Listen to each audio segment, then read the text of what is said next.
So common compliance frameworks our clients leverage. Essential 8. I can never highly speak more for this particular framework. The Essential 8 is pretty much the bread and butter that each and every company should at least, on a very bare minimum, need to have. The Essential 8 is actually a set of 8 strategies developed by the Australian Cybersecurity to help organizations protect themselves against cyber attacks. So, so these ones are the basics. You always patch your applications, which means you always involve keeping your software applications up to date. Outdated softwares, as you know, contain vulnerabilities. You patch your operating systems. Similar to patching applications, you always keep your operating systems like computers and servers updated. Multi-factor authentication, the buzzword, and also the most important thing, you basically have a second factor authentication beyond username and password. This could be a code sent to your phone, a fingerprint scan, or a security key. So then you basically restrict admin privileges. Again, administrators, as you know, have got full access to a system, so limiting the number of users who have got those privileges is pivotal. Application control, you want to basically make sure that company runs, sorry, applications installed on your company is actually needed for the company itself, not anything that they can think about, because chances of having no application control is unfortunately installing malicious software. So configure your Microsoft macro settings, because basically your Microsoft macros are used to automate tasks, but they can also be used to deliver malware. So Essential 8 recommends you disable macros from untrusted resources. User application hardening. This involves configuring software applications to minimize their attack surface. This might include disabling unnecessary features and functionalities. Regular backups. Having regular backups of your data allows you to restore your system in case of a cyber attack. We recommend the 3-2-1 backup strategy, which you can find more in our blogs. I've written, or our company have written a lot of blogs on backup strategies, and we can share that in this link. So Essential 8. So that's Essential 8. Next, I would like to talk to you about NIST. So the NIST cybersecurity framework offers a set of voluntary guidelines, best practices, and standards to help organizations manage cybersecurity risk. This framework is adaptable, making it suitable for customization. So we see a lot of fintechs, startups, a lot of companies in the cloud. As the starting phase, they always try to use NIST to get a gap analysis. So NIST basically have got 5 core functions, which is identify, protect, detect, respond, and recover. And so based on these five core functions, there are categories and subcategories, which are basically additional controls you need to make sure you've got in place. So based on this, they then create something called implementation tiers, which is highly customizable, where you say a tier of 5 means I've got advanced MFA with risk-based mitigations and things like that, to a tier of 1 which says I've got a basic MFA. So those are tiers, and then basically profiles. So you will understand more when I go to the next slide here. So you would say I've got a profile, or I would create a profile of 1. Basically I've only got basic MFA, so I've got a profile of 1. I would then want to basically, what we suggest is with NIST, you do it every year. You may or may not be able to jump to a tier, a score of 5, like how we discussed with advanced MFA with multiple risk-based detection attacks and things like that. But in the first year, you would expect him to go from basic MFA to maybe a bit more of controls in place. So we tend to see clients doing this every year. They slow and steady. They basically get their security posture up and running, up to really good standards within 1 or 2 years. So that's NIST assessment for you. Then you've got the famed ISO. ISO is, I believe, the certification, only certification among the lot that we have discussed where you actually can certify against. You can actually certify against. So basically, once you complete or satisfy a list of controls, you can be ISO 27001 certified. So ISO 27001, the key objective of ISO 27001 is to help organizations establish and maintain the ISMS. And ISMS incorporates all legal, physical, and technical controls involved in an organization. So an ISO or an ISMS basically tells you how to protect your data, and your data can be people, process, and technology. The main components within your ISO are risk assessments and treatment, control selections, which means implementing a complete comprehensive list of controls, and performance evaluations. Once you achieve it, it doesn't stop there. You continuously got to review and keep progressing your controls. I've just taken this from one of the courses that I've just delivered. So basically, this is requirements clauses 4 to 10, which is compulsory, and Annex A is here. Annex A doesn't have to, you don't have to definitely comply and make sure everything is ticked. You can explain things that might not be applicable to your environment, but in general, you need to have these controls in place to actually satisfy all the requirements, which will in turn give you your ISO certification.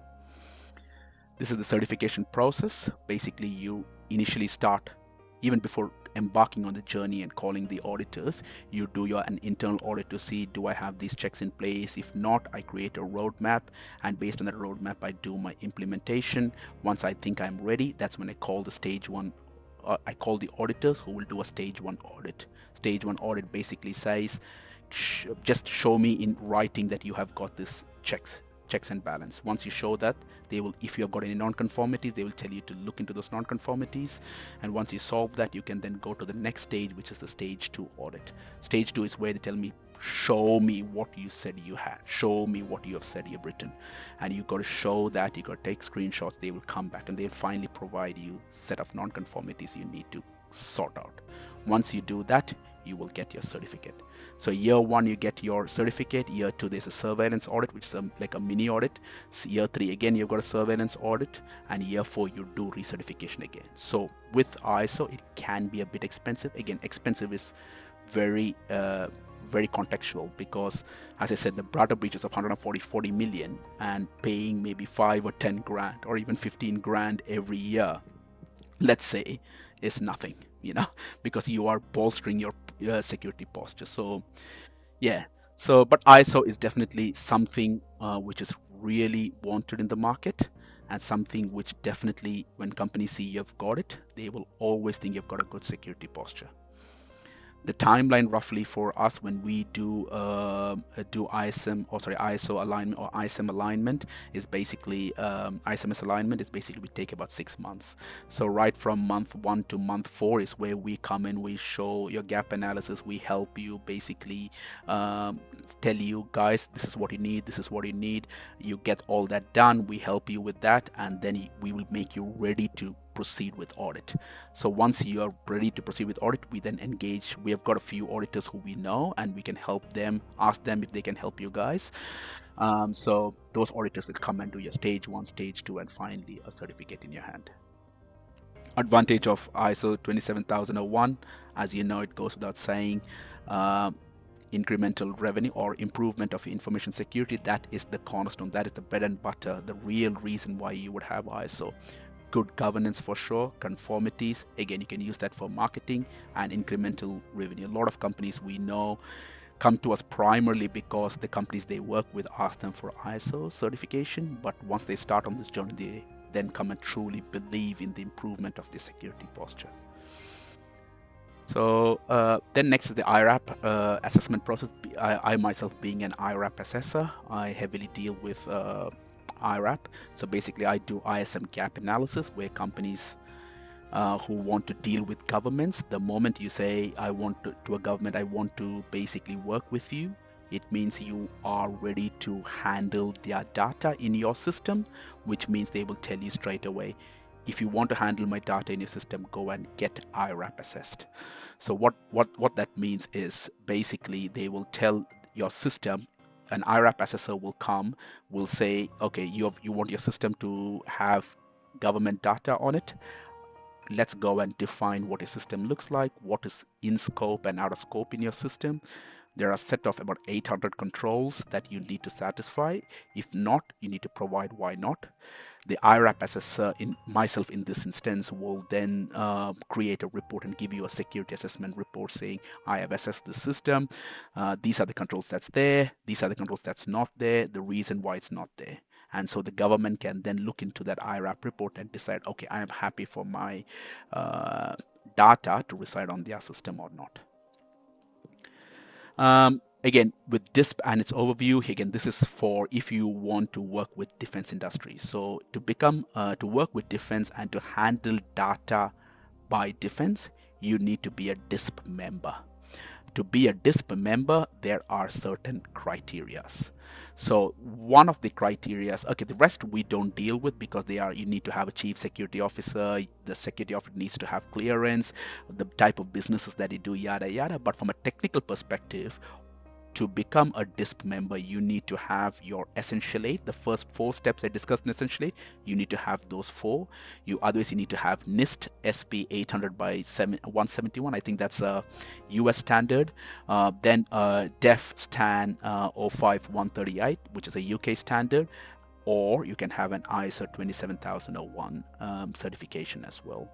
That will clear you technically to then apply for memberships. What's next? Okay, so other ones that we also work with is the payment card industry data security standard. So this is a globally recognized security standard designed to ensure the safe handling of credit card data and other payments. So basically, I'll give an example. A lot of companies come to us saying, "Hey, do I need to be PCI DSS assessed?" We ask them straight away, "Do you handle, store, transmit, or process payment data or credit card information?" They said, "No, we have things like Square or some other third party who does those payments for us." In that case, these companies don't have to do PCI DSS. The ones that need to do PSDSs are basically merchants, financial institutions, payment processors, or any other entities involved in the payment card lifecycle. The other standard that we frequently do is the Australian Privacy Principles. These are the core privacy principles outlined in the Australian Privacy Act 1988. I think there's a revision coming very soon. They set out minimum standards on how organizations handle personal information. Compliance with APPs is essential for any business that collects or stores personal information from Australians.